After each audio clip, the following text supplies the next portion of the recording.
Hello! అందరికీ నమస్కారం అండి. Welcome back to Sarath updates YouTube channel. ఈరోజు వీడియోలో చాలా ముఖ్యమైనది. ఎందుకంటే ఇది ఒక కుటుంబం కాదు, లక్షల కుటుంబాల జీవనాధారం గురించి మాట్లాడుతున్నాం. మీ ఇంట్లో గానీ, మీ చుట్టుపక్కల గానీ వృద్ధులు, విధవలు, దివ్యాంగులు, ఒంటరి మహిళలు ఉంటే ఈ వీడియో పూర్తిగా చివరి వరకు చూడాల్సింది. ఈరోజు మనం మాట్లాడుకోబోయేది తెలంగాణ రాష్ట్రంలో తాజా పెన్షన్ న్యూస్. పెన్షన్ పెరుగుతుందా లేదా? 4000 పెన్షన్ నిజమేనా? ఎప్పుడు అమలవుతుంది? ఎవరికి లాభం? ఎవరికి నష్టం?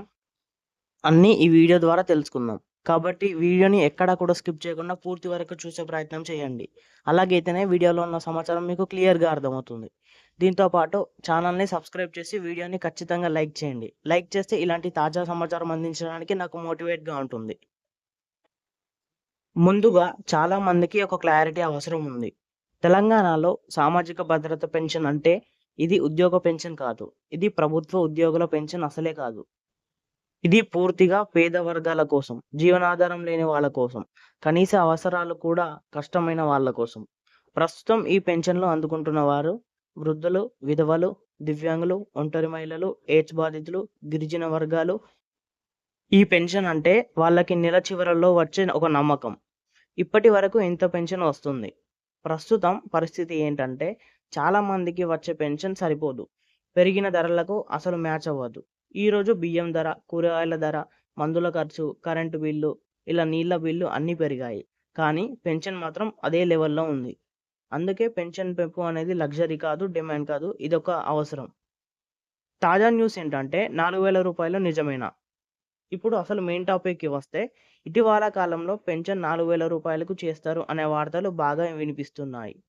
ఇది ఎక్కడి వరకు వచ్చింది అంటే, ఎన్నికల సమయంలో ఇచ్చిన హామీలు, సామాజిక సంక్షేమ ప్రభుత్వంపై ఫోకస్, బడ్జెట్ డిస్కషన్, ప్రస్తుతం తెలంగాణ రాష్ట్రంలో ఈ పెన్షన్ పెంపుపై చర్చ సాగుతుందని పరిశీలిస్తుంది. కానీ ఇక్కడ ఒక ముఖ్యమైన మాట ఉంది. గవర్నమెంట్ ఆర్డర్ లేదు, డేట్ కన్ఫర్మ్ కాలేదు. అంటే పెంచే అవకాశం ఉంది. కానీ ఒక్కసారిగా అందరికీ కాదు. దశల వారీగా వచ్చే ఛాన్స్ ఎక్కువగా ఉంటుంది. ఎందుకు ఒక్కసారిగా అమలు చేయడం కష్టం? చాలా మందికి అర్థం చేసుకోని పాయింట్ ఇది. ఒక్కసారిగా పెన్షన్ అమలు చేస్తే ప్రభుత్వానికి వేల కోట్ల రూపాయల భారమవుతుంది. ప్రతి నెల లక్షల మందికి beneficiaries.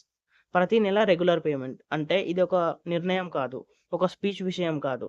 Long term financial commitment. అందుకే ప్రభుత్వం budget balance, development plus welfare, future loan ఇలా అన్ని విధాలుగా చూసుకొని అడుగులు వేస్తుంది. ఎవరికి ముందు లాభం కలిగే అవకాశం ఉంటుందంటే గ్రౌండ్ లెవెల్‌లో చూసుకుంటే ముందుగా ప్రియారిటీ వచ్చే వర్గాలు ఇవి. దివ్యాంగులు, అత్యంత వృద్ధులు, ఒంటరి మహిళలు, పూర్తిగా ఆదాయం లేని కుటుంబాలు. అందరికీ ఒకేసారి కాకుండా చాలా పేదవాళ్ళకి ముందు ఇది ప్రాక్టికల్ అప్రోచ్ అవుతుంది. ప్రజల జీవితం మీద ఇంపాక్ట్ ఎలా ఉంటుందంటే, పెన్షన్ పెరిగితే ఏం మారుతుంది? ఒక వృద్ధుడు మందులు కొనగలుగుతాడు. పిల్లల మీద పూర్తిగా డిపెండ్ అవ్వకపోవచ్చు. ఒక దివ్యాంగుడు కనీస అవసరాలు తీరుతాయి. ఇది కేవలం డబ్బు విషయమే కాదు, ఆత్మవిశ్వాసం విషయం. ఇక్కడ ఒకటి జెన్యూన్‌గా మాట్లాడుకోవాలంటే, ఎన్నికల హామీలు, పొలిటికల్ ప్రెషర్, పబ్లిక్ ఎక్స్‌పెక్టేషన్ వీటిలో కాని అమలు టైం తీసుకుంటుంది, ప్లానింగ్ అవసరం ఉంటుంది, పేషెన్స్ కూడా ఉంటుంది. మన పని ఏంటంటే ఫేక్ డేట్స్ నమ్మకూడదు. వాట్సాప్ రూమర్స్ ఫాలో అవ్వకూడదు. అఫీషియల్ అప్డేట్స్ వరకు, జియో వచ్చే వరకే మనం ఎదురు చూడాలి. ప్రస్తుతం ఉన్న పరిస్థితి ఎలాగుందంటే, ఈరోజు పరిస్థితి మనందరికీ తెలుసు. బియ్యం ధర పెరిగింది, కూరగాయల ధర పెరిగింది, మందుల ఖర్చు పెరిగింది. ఇలా ప్రతి ఒక్క బిల్లు పెరుగుతూ వస్తున్నాయి.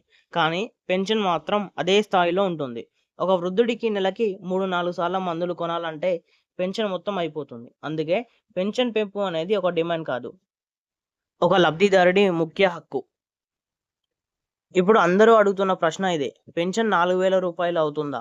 ఇక్కడ నిజం ఏంటంటే ఇప్పటివరకు అధికారిక ప్రకటన లేదు, తేదీ ఖరారు లేదు, అందరికీ ఒకేసారి కాదు. కానీ ఆలోచన పూర్తిగా అబద్ధం కాదు. ప్రభుత్వ స్థాయిలో చర్చలు జరుగుతున్నాయి. బడ్జెట్ పరంగా పరిశీలన జరుగుతుంది. అంటే ఇది జరిగే అవకాశం ఉంది. కానీ ఇప్పుడే జరుగుతుందని చెప్పలేం.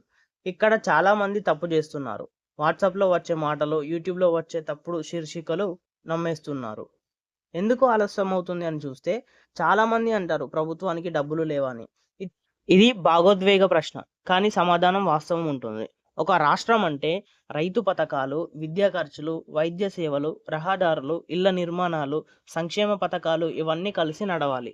ఒక పెన్షన్ మీదే అన్ని డబ్బులు ఖర్చు చేస్తే మిగతా రంగాలు ఆగిపోతాయి. అందుకే ప్రభుత్వం దశల వారీగా ప్రాధాన్యత ఆధారంగా ఆర్థికంగా నిలకడగా నిర్ణయాలు తీసుకుంటుంది. ముందుగా ఎవరికి లాభం కలగవచ్చు అంటే, ముందుగా లాభం కలిగే అవకాశాలు అత్యంత వృద్ధులు, తీవ్ర వృద్ధులు, పూర్తిగా ఆదాయం లేని కుటుంబాలు. అందరికీ ఒకేసారి కాదు. అత్యంత అవసరం ఉన్న వారికే ముందుగా. ఇది అన్యాయం కాదు, వాస్తవం. పెన్షన్ పెరిగితే ఒక వృద్ధుడికి మందు కొనగలడు, పిల్లల మీద పూర్తిగా ఆధారపడడు, ఒక విధవ మహిళకి కనీస గౌరవంతో జీవించగలదు, ఒక దివ్యాంగుడికి జీవన భద్రత కలుగుతుంది. ఇది డబ్బు విషయం మాత్రమే కాదు, ఆత్మగౌరవ విషయం. తాజా లెక్కల ప్రకారం ఎవరెవరికి ఎంత పెన్షన్ ఇస్తారో ఇప్పుడు చూద్దాం. వృద్ధుల పెన్షన్. ముందుగా ఎక్కువ మంది పొందుతున్న పెన్షన్ వృద్ధాప్య పెన్షన్. ఎవరికి ఇస్తారంటే 65 సంవత్సరాలు నిండిన వారు, స్థిర ఆదాయం లేనివారు, పేదరిక రేఖను దిగువ ఉన్నవారు. ప్రస్తుతం ఎంత వస్తుందంటే, వృద్ధులకు నెలకు సుమారు 2000 రూపాయల వరకు పెన్షన్ ఈ డబ్బుతో వస్తుంది. మందులు, చిన్న అవసరాలు, రోజువారీ ఖర్చులు. కానీ నేటి ధరతో ఇది సరిపోవడం లేదు. భవిష్యత్తులో వృద్ధుల పెన్షన్కు ముందుగా పెంచే అవకాశం ఎక్కువగా ఉంటుంది. 3000 నుండి 4000 రూపాయల పెన్షన్ వరకు దశల వారీగా పెరిగే అవకాశం స్పష్టంగా ఉన్నట్టు తెలుస్తుంది. విధవ మహిళ పెన్షన్. ఇది చాలా సున్నితమైన అంశం. ఎవరికిస్తారు? భర్త మరణించిన మహిళలు, తిరిగి వివాహం కానివారు, స్థిర ఆదాయం లేనివారు. ప్రస్తుతం ఎంత? నెలకు సుమారు 2000 రూపాయల పెన్షన్ ఇస్తున్నారు. ఈ డబ్బుతో ఇంటి ఖర్చులు, పిల్లల చిన్న అవసరాలు, జీవనాధారం. చాలా కుటుంబాల్లో ఈ పెన్షన్ లేకపోతే జీవితం చాలా కష్టంగా ఉంటుంది. భవిష్యత్తులో విధవ మహిళలకు పెన్షన్ పెంపు ఖచ్చితంగా ప్రాధాన్యత ఉంటుంది. 3000 నుండి 4000 రూపాయల వరకు పెన్షన్ పెరిగే అవకాశం ఉంది. దివ్యాంగుల పెన్షన్. ఇది అత్యంత ముఖ్యమైన వర్గం. ఎవరికి ఇస్తారంటే, శారీరక వైకల్యం ఉన్నవారు, చూపు వినికిడి లోపం ఉన్నవారు, పని చేయలేని పరిస్థితిలో ఉన్నవారు. ప్రస్తుతం ఎంత?